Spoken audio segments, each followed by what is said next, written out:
Drejtori i Fondit të Sigurimit Pensional dhe Invalidor Nikola Memov ka theksuar se rritja lineare e pensioneve bëhet për të harmonizuar me standardin e jetesës. Ai vlerëson se kjo rritje është e drejtë pasi çmimet janë rritur në mënyrë të njëjtë për të gjithë. Memov në intervistën javore të Radio Europës së Lirë thotë se pagesa e pensioneve do të jetë e rregullt dhe siguron se nuk po shqyrtohet rritja e moshës për pensionim. Memov thotë se ka 2 iniciativa nga qytetarë të dorëzuara në gjykatën kushtetuese dhe tani do të shohim se çfarë do të vendoset.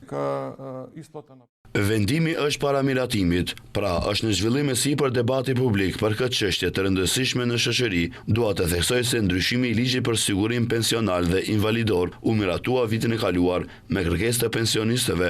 U mor ky vendim për harmonizimin e pensioneve sipas modelit zvicran, përqindja të zëvendësoj me rritje lineare të pensioneve, pra harmonizimi linear i pensioneve për të gjithë 345.000 pensionistët.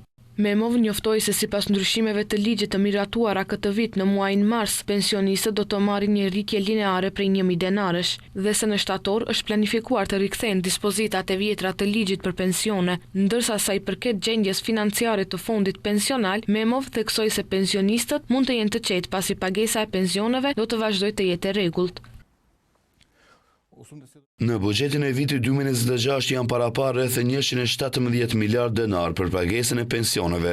Megjithatë, janë parashikuar edhe fondet për pagesën e sigurimit shëndetësor të pensionistëve, shpenzime tranzicionale, pra pagesat ndaj shoqërive pensionale të shtyllës së dytë. Për këtë arsye, qeveria do të sigurojë rreth 62 miliard denar, që është rreth 1 miliard euro.